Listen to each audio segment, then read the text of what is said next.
completed the offer topic, acceptance topic. Moving on to consideration. Consideration is always known as the foundation for a contract, okay, or the lifeblood of a contract. Let's see what we're going to study under this topic. The overview talks about, we're going to study about the meaning, the definition of what is a consideration according to the Act or the Indian Contract Act. Second, we're going to study the essentials of a valid consideration. In what circumstances is a consideration valid or void, correct? So we're going to study the essentials. And third thing, we're going to study about the exceptions to a consideration. In some cases or in some of the contracts, consideration is an exception, right? We don't have to pay. Like for an example, gift, right? Now one person is gifting an other person, so the other person is just receiving and not giving back anything, okay? So that is called as exception. We'll be looking into the details of the topic in the coming slides, okay? So these are the overview. You can study the meaning, the essentials and the exceptions to consideration. Let's look at the definition. According to Section 10 of the Indian Contract Act, which declares that an agreement becomes enforceable by law only if it is made for lawful consideration. Now, if there are two parties entering into a contract without the concept of consideration, right, it is not valid in the eyes of law. The consideration must be lawful. Who states this? The Indian Contract Act states this. The consideration must be lawful. Otherwise, the contract is not enforceable by law. According to Section 25, agreement made without consideration is void. So if there is any contract or a case or two people entering into a contract without consideration in the contract, then directly that contract is said to be void in the eyes of law. Is that clear? So hope you've understood how important consideration is a part of the contract. Thus far we have looked at how offer is, what are the essentials, acceptance, who has to accept, under what circumstances the acceptance has to be communicated. Now here we're going to study about the consideration. When one party promises to do something, it must get something in exchange, right? For example, if Mr. X is promising to sell his house to Y, okay? Now X is promising to do something. What is that? Sell his house, correct? Now when he is doing something, right, an action to be performed or a service to be rendered, he is performing something in action. That means from the other side of the party, he has to receive something in exchange. He is giving his house to Y. What is he receiving in exchange for himself? That is called as consideration. Something in return is known as consideration. So according to the English law, it's called as quid pro quo, okay? So it is called as something in return. I am selling you my house, for which what am I going to get return for this? This part, something in return, is called as consideration. Agreement without consideration is called as a bare contract. Hence, it is void in the eyes of law. Now, if we can see here, if any agreement, if there's any two parties entering a contract, but there's no consideration in it, it is called as bare contract. They might ask you for true marker, right? What is a bare contract, or define a bare contract? Then agreement without consideration is called as a bare contract, and therefore it is void in the eyes of law. The Contract Act enforces only those promises which are made for consideration. If there's no consideration, as we discussed in the definition, you cannot enforce it by law. You cannot put that contract into practice, or you cannot enforce it. When can you enforce it? Only when consideration is a part of that contract. It can be enforced only those promises which are made for consideration. So in a contract, there is always a give and take, correct? Either your supplier is selling his raw materials to the company and the company is paying him price, correct? Either the company is providing customer care services to his client and the client in turn gives him commission, or make some kind of fee payment. Correct? There's always give and take. There's nothing in return. If there's only one person giving out something, it can be selling of a land, selling of any kind of asset, or rendering any kind of service, and there's nothing that he is receiving backward, something in return he is not receiving, then that is not enforceable by law. As I told, then it is called as exception. For an example, if I'm giving you a gift, okay, you do not have to give me anything back, correct? You are just receiving, and I'm giving and you are receiving. I'm not receiving back anything. In this case, this is called as exceptional cases, like gifting. Is that clear? Or writing a will. It is exceptional. I'm just giving it one side treatment or one side contract. Is that clear? So those are called as exceptions. But otherwise, in the eyes of law, only those promises which are made for consideration will be enforceable. Hope you've understood the definition of consideration. Let's move to the essentials. Essentials of a valid consideration.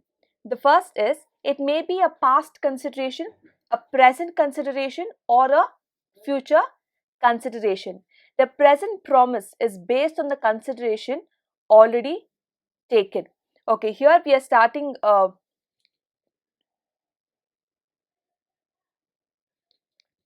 with consideration. Now here we have three types. One, consideration you have already received, one is receiving now, and the last one is in the future. Now what is past consideration? It is something wholly done before making the agreement. So past consideration will be explained through an example here. A found B's purse and gave it to him. B promised to give rupees 100 as a reward. Hence, here for B's promise, the act of A in finding B's purse is the past consideration. That means the act to receive the consideration is already performed in the past. I repeat, the act to receive the consideration is already performed in the past. Is that clear? That is why it's called as past consideration. You have already performed your duty. Okay, you have already done your the action has been performed, or the duty has been performed, or the work has been completed, and now you are paying for it. Got it? So A found B's purse. That means A already found B's purse and then he gave it to B. So B, as an appreciation or as a reward, he gives rupees 100. Now this was not a mutual agreement between A and B.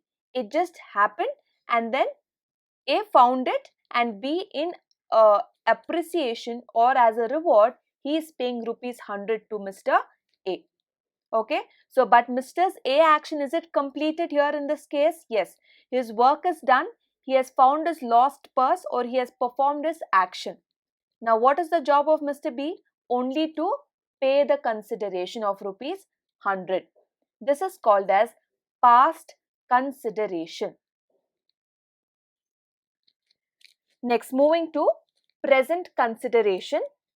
It is a consideration which are executed in nature, should move simultaneously with the promised. It is called as present consideration. Let's look at the example. A receives rupees 20,000 in cash. Now look at that word, A receives. That means it is present. Right now he is receiving 20,000 cash from B. For what? In return of an article which he promises to deliver to B. Now here A is yet to return the article, but he is receiving the payment of rupees 20,000 from B. Right now he is receiving the cash, but what is A's duty there? To return an article. That article you can put it in the form of a product or an asset, anything you can put in that place. A has to perform his duty over there, but B is already paying him rupees 20,000 in cash. So this is called as a present consideration for a promise to deliver the article. So A has completed his consideration part. He has paid Mr. A, but A has to still perform his duty by returning the article. Is that clear to you? present consideration. Right now, presently, A has received money of rupees 20,000 from Mr. B. For the third part is future consideration. It is also referred to executory in nature when it is from one party to another subsequently. Executory, you remember the types of contract we studied in the beginning of the class as an introduction: executed contract, executory contracts, right? Same way that word you can implement in this example. A promises to sell and deliver a bag of rice of 50 kgs to B at rupees 1000. So A is promising here to sell a good. That is, good here is a bag of rice. How many kgs is he selling? 50 kgs at a price of rupees 1000 after a week upon B's promise to pay the amount to A at the time of delivery. So in this example, A and B both have not performed any kind of duty, but both have promised to each other, you sell me the bag of rice of goods, a bag of rice, and I am going to pay you after a week.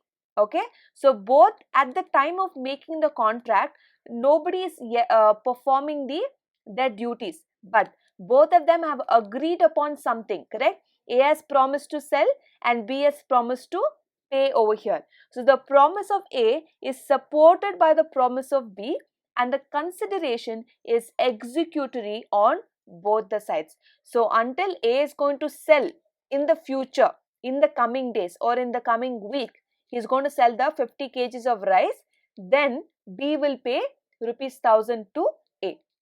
Is that clear?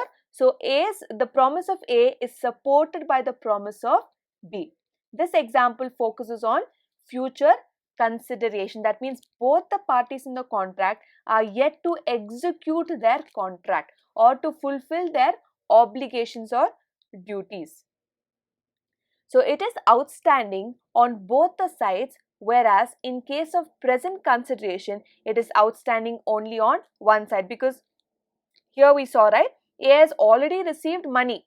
Okay, so B is part of contract, or B is part of duty or obligation to a contract is completed, whereas only on A's side it is outstanding because he is yet to return that article or return that product or a good. So that's why the last statement, just to differentiate, under future consideration, it is outstanding on both the sides. Under present consideration, it is outstanding only on one side.